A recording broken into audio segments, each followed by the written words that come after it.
In this week's Mix List, we check out 10 things you may not know about the Philippines. Number 1. The Philippines is the only country where you'll find the jeepney. A descendant of the U.S. military jeeps left over from World War II, the jeepney underwent certain modifications to suit environmental conditions and accommodate more passengers, eventually making it one of the most affordable and common forms of public transport in the country. Jeepneys are also known for their colorful and kitschy decorations, which have become a symbol of Philippine artistry and culture. Number 2. The Philippines has approximately 180 languages, one of which fuels one of the most profitable industries in the country.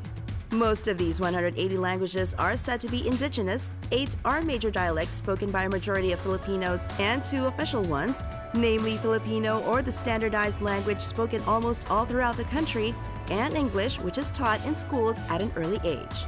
Since most Filipinos have quite a good grasp on the English language, call centers have flourished in the country, providing thousands of jobs with an estimated profit of $25 billion in 2016 alone.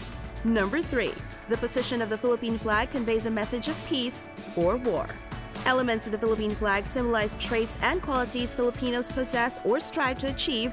Combine this with the proper way the flag is positioned, will send a clear message as to what the state of the country is currently in.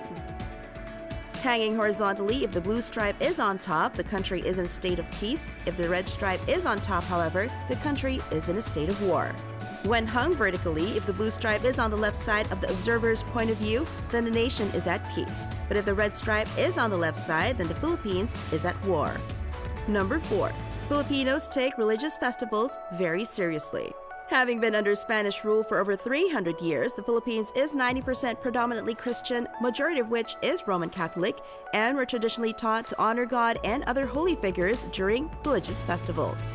Some of these festivals, however, tend to be a bit extreme depending on one's willingness to show his or her devotion, such as the Feast of the Black Nazarene during January and the Passion Play or reenactment of Jesus' crucifixion during Holy Week. Number 5. Speaking of religious festivals, the Philippines is known and prides itself for having the longest celebration of Christmas in the world. Christmas season in the Philippines starts in September when Christmas carols are played on the radio, and some Filipinos start decorating with Christmas ornaments such as giant lanterns or paroles. Then the festivities typically last until the first week of January on the feast day of the Three Kings. The season culminates in what is known as Simbang Gabi, or night mass, where Catholics attend 9 masses leading up to Christmas Eve. Then afterwards, people partake in the Christmas feast, or Noche Buena. Number 6. Basketball is the most popular sport in the Philippines. Most Filipinos love basketball. It's become a national obsession. Whether it's watching the NBA or the country's very own PBA, people tend to stop what they're doing and enjoy the game with such ferocity and passion. The passion for basketball also extends beyond televised games, as the sport is a popular pastime among Filipinos, with courts and makeshift courts scattered along streets and organized tournaments that pit neighborhood teams against each other in local basketball leagues. Number 7. A Filipino owes the patent to the karaoke machine.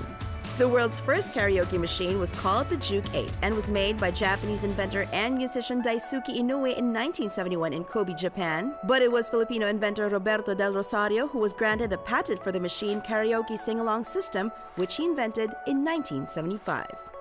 Karaoke's popularity quickly spread throughout the Philippines, making it not only a popular pastime, but also a form of entertainment that has permeated even Philippine pop culture. Number 8. The antibiotic erythromycin was discovered by a Filipino doctor.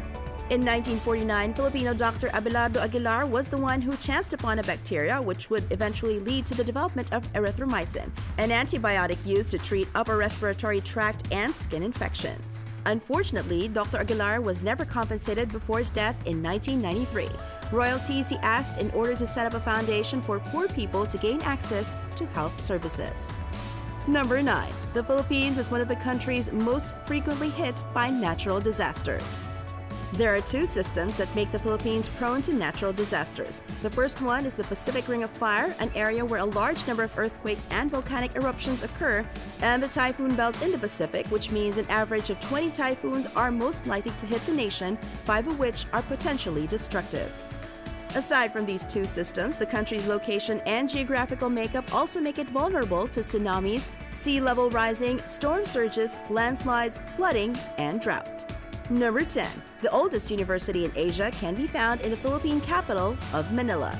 The University of Santo Tomas in the city of Manila is said to be the oldest existing university in Asia, being founded by the Dominicans in 1611, and is the largest Catholic university in the world in a single campus in terms of student population.